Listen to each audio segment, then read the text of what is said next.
malam ina neman ƙarin bayani akan tashi cikin dare da falalayin ibada cikin dare. Wallahi wannan yana cin abin da muka rasa a zamanin nan, kuma shi yake raye zuciya. Duk wannan zaman gulma da muke da yi da mutane da tsegumi da maganganun marasa kan gado duk rashin dare ne, da bakin cikin da muke samun kanmu a ciki. Kaga mutum ga kuɗin amma kamar an masa mutuwa, baya jin daɗin rayuwa, baya jin farin ciki, baya jin annashuwa. Kuma dama annabi sallallahu alaihi wasallam ya ce wanda ya sallah da daddare zai tashi da annuri da safe, wanda ya sha bacci da daddare zai tashi cikin bacin rai da safe. To na ga wani malami ya faɗi wata dabara, ya ce ka kwanta da wuri, kakka wuce 10 baka yi bacci ba, in dai kana son ka dinga morar dare. In ka kwanta 10, 11, 12, karfe 1, karfe 2, karfe 3 sai ka tashi. Ko in ana yin sallah 5 ka tashi karfe 4, kaga kayi baccin kusan awa 6 ko 7. Yace wannan awa ɗayan sai ka kasa shi 4, kai ibada kala 4 a ciki, sai ka kasa shi minti 15. Yace minti 15 ɗin farko sai kai alwala ka zauna ka kai sallah, sai ka buɗe mushafin alkur'ani sai ka yi karatu na minti 15 kada kana duba agogonka. Minti 15 na cika sai ka tada sallah, sai ka yi raka'a 2 a minti 10, kowace raka'a minti 5, sai kuma ka yi shafi'i da wutiri a minti 5, ka yi raka'a 5 ita ma a minti 15, saura minti 30. Minti kuma 15 a cikin wannan shi kuma sai kai taiwa annabi salati. Minti 15 ɗin gaske kuma sai kai ta istighfari wal mustaghfirina har kana ta istighfari har a kira sallah, sai ka tashi kai raka'atul fajri sai ka tafi masallaci.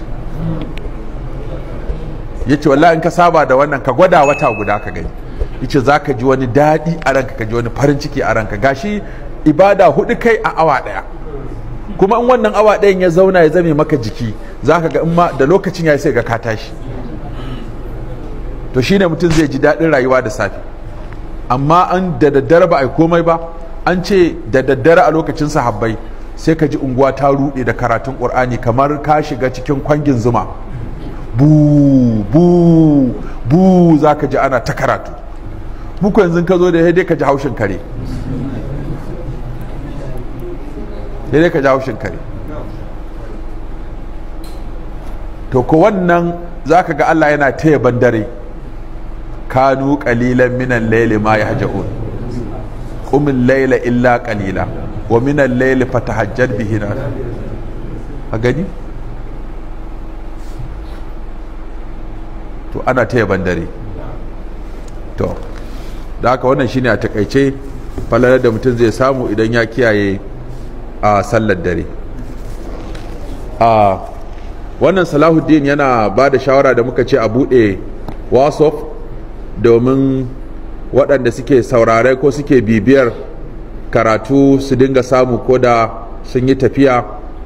Kuma akwai tsohon karatu da muka yi wata wanda yake darasi 165, shi ma za a ɗora shi a kai.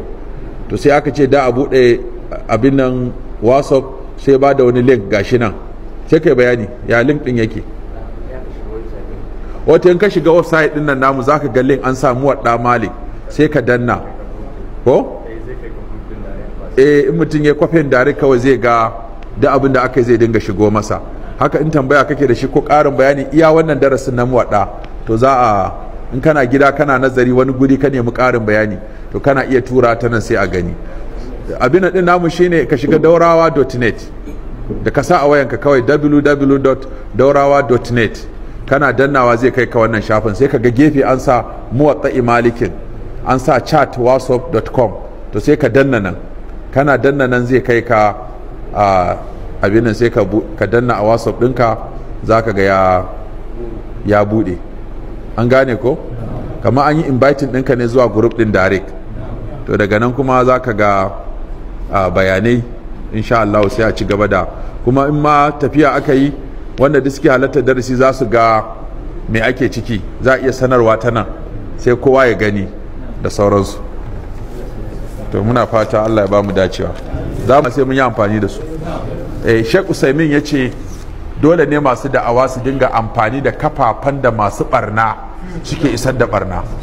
Ice mu cike ta da karatu, mu cike ta da wa'azi, saboda ta nan ake lalata tarbiyyar mutane. To in ba mu amfani da waɗannan damammakin ba sai a tafi da mu.